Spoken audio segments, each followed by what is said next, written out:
Not sure what to do with your young children now that the holidays are here? Well, you're not alone. Are you looking for ideas of how to keep peace and happiness in your home during the holidays without electronics and screens? Well, there's a mom who can help.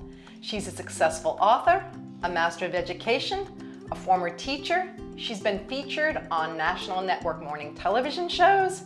She's the mom to 3 energetic boys, and she has a blog with over 270,000 followers called Days with Greg. Meet Beth. Hi. Beth, tell us a little bit about your blog and how you got started. Sure. So I was a school teacher, and shortly after having my first child, I knew that there were parents that were just in desperate need of ideas that weren't just ideas that you were cutting and pasting the night before, but ideas that you can just kind of grab some markers and painter's tape and pass along to your child to let them do their job, which is to play.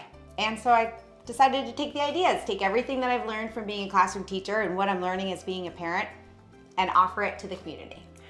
What made your blog different then? Yeah, so I am not a morning person. I never really have been. I always wanted to wake up and read the newspaper, but that never really happened. So in the morning, that was difficult for me when I had young children. And I would pass them off to watch a show as I can catch up. But what I noticed is that when I turned off the TV, we just all walked in circles, and we were almost even crankier than when we were waking up. So I knew something needed to change. And I put my teacher hat on, and I thought, what if I have an activity for them at the breakfast table to come down to so they can start their day with a little bit more intention and play? And it was brilliant, and it took off. And that's what sets me apart. I called them breakfast invitations because it's literally an invitation to play during breakfast. And what I noticed too is not only were they starting the day with more intention for play, but we also were connecting first thing in the morning. So when they were done with breakfast, they kind of were done with my attention too. And that really helped for independent play, and they would just take off and play. And then we could bump screen time to later on in the day when I particularly am toast. 3 o'clock, I'm done. Perfect. So Beth, Yep. kids are going to be home for the next 2 or 3 weeks They sure for the are. holidays. They are. Have you got any ideas? I do. Glad you asked. This is a great one for all different ages, and all it is a DIY board game. So simple, and you only need markers. Why this is great for the young preschoolers and toddlers is because it's helping with number recognition. So now I'm recognizing that 1 dot is equal to 1. So it's counting, it's addition, it's number recognition, and you just simply take turns teaching about winning and losing. You can add a candy cane at the end if you want, or you can just play the board game. I promise it's fun either way. So you just drew it with markers. I just drew it. Where are these little guys? These are counting bears. These are something that I share often because this is something I used in the classroom, and you can count them, you can sort them, imaginary play. Little children love these counting bears.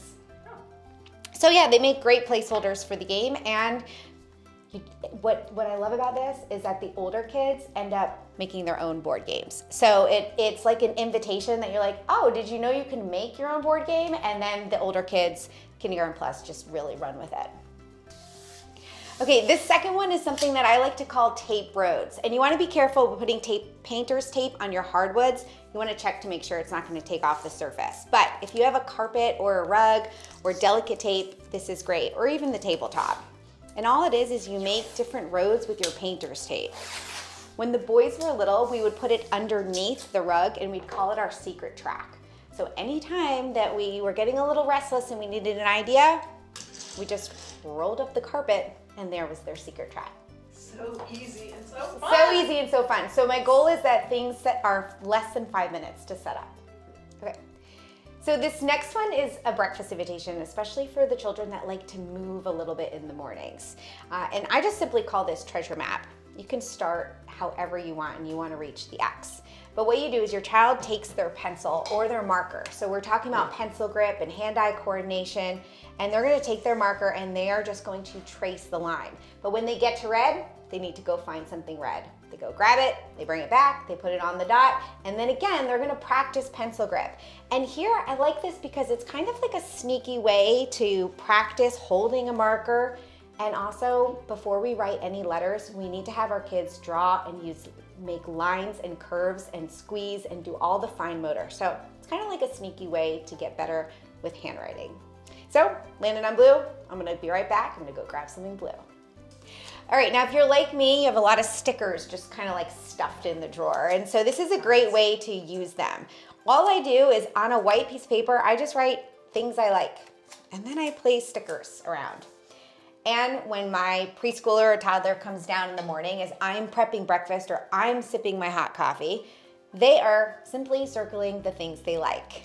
Now, that also is helping form shapes. So one of the first shapes that your child is going to be able to draw is a circle. So they're actually, again, we're sneaking in that pencil grip and those handwriting skills. Now, what happens if your child circles everything? Well, you've gotten a great conversation, because as you're sipping your coffee or as you're prepping breakfast, you're going to say, oh, you're right, that's a sailboat. Where do you think you want to sail to? Or you can have, this is a big conversation starter. So you can start conversations that increase vocabulary and begin the day with connection. So Beth, these are some fun ideas. Thank you. Where can people find you for more ideas? Sure. So you can find me on my blog. It's dayswithgrey.com, or you can find me on Instagram and on Pinterest and Facebook. And I like to offer a lot of simple, quick, easy ideas to help us and our children, especially during the holidays.